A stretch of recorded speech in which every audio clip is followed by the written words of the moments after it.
going to start my thread right behind the hook eye.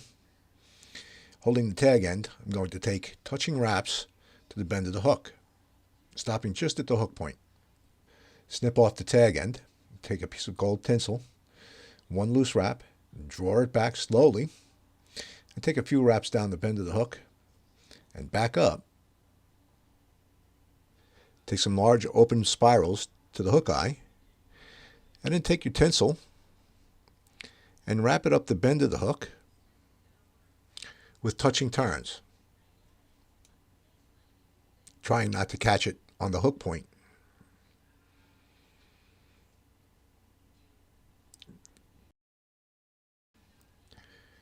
And holding onto it tightly, bring your thread back and capture the tinsel with your thread. Give you a couple of turns, snip off the excess, and put that aside for your rib. Now I'm going to secure down the tinsel.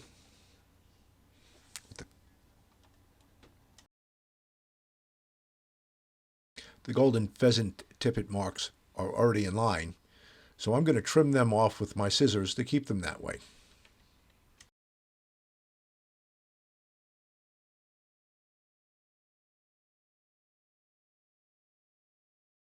I'm just going to twist them slightly, keeping those tips lined up, and I'm going to measure it against the hook shank. I want it about a hook shank in length, and transfer that measurement to my left hand, and with two loose wraps, I'm going to hold that golden pheasant tippet in place. Check my length. How does it look? It looks pretty good. Okay. So now I'm going to take my thread and I'm going to bind down the golden pheasant tippet ends. Bring my thread up to my hook eye. Make sure everything looks good. Take the other piece of tinsel and I'm going to tie that in. One loose wrap, two loose wraps. Pull it gently and slowly back towards the bend of the hook. And taking touching wraps, we're going to secure that tinsel to the hook shank.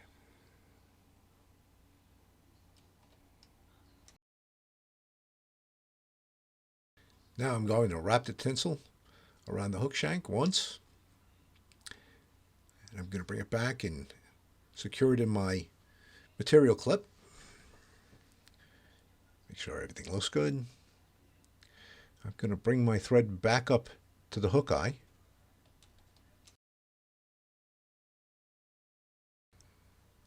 For this fly, I'm using dark red, single strand Japanese silk. I've cut off a piece about 12 inches long and doubled it up.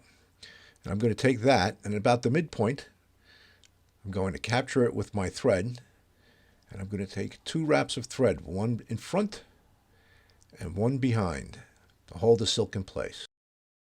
Now take the silk and wrap it back towards the bend of the hook, trying to keep all those fibers together. If it starts getting away from you and you don't like what you're seeing, you can always back it off, start again. Here we go, one more time.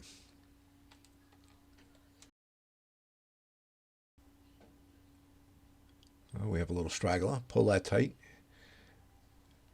Now bring the floss back up towards the hook eye. I have very rough hands, so I take a piece of fine grit sandpaper and sand down my fingers just to get rid of some of the roughness. I'm going to bring that floss back up to my thread. Take my thread, capture the floss once, twice, snip off the excess, and bind down the floss with a few wraps of thread. One little whip finish just to get the thread out of the way. Next, I'm going to grab my tinsel, smooth it out a little bit, and using the rotary function, I'm going to take some open spiral wraps up the hook shank towards the eye of the hook. Holding the tinsel tightly, I'm going to take my thread off of the bobbin holder, and I'm going to roll up that excess thread. And I would take a wrap or two to hold the tinsel in place, or three, and snip off the excess.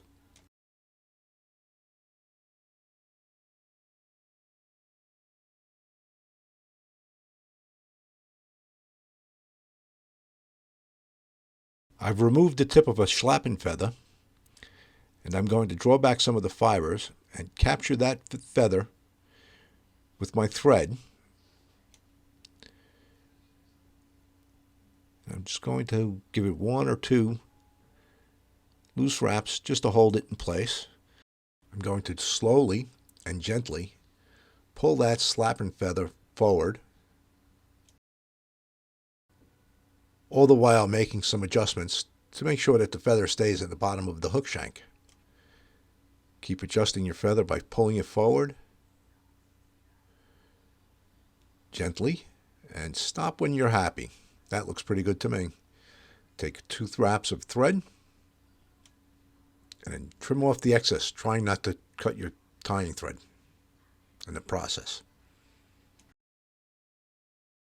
Bind down those hackle fibers. I like my beard sparse. I always say less is more.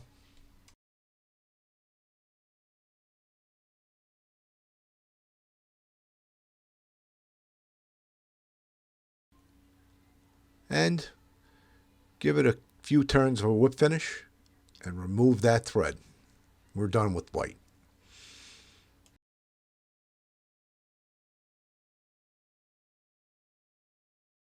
I've already put on my black thread, and here I have a left and a right slip of mallard flank. They're very substantial. Mallard has a tendency to crush. Pinch it on the hook shank, give your thread a counterclockwise spin, and bring it up between your thumb and your index finger. Once around and pull up to secure those slips in place. Take a look, see what it looks like. Make any adjustments that you need to make. Give it a few tugs. Make any adjustments to the slips that you think are necessary. And holding those slips tightly in place, bind down the mallard slips. Another little adjustment.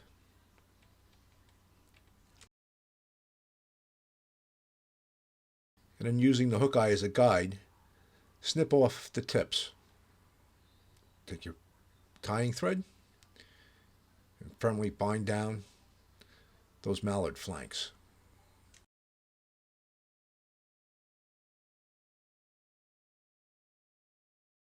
A few more adjustments.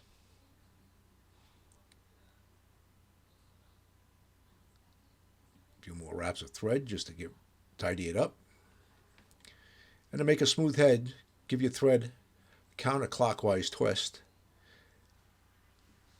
And using the back edge of your scissors, you can flatten that thread out to give a nice smooth finished look to the head of your fly.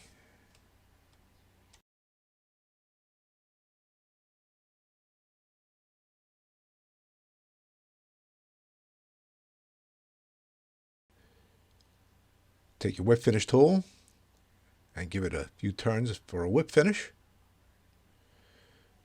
Trim off your thread and apply some head cement. There you go, ready to fish.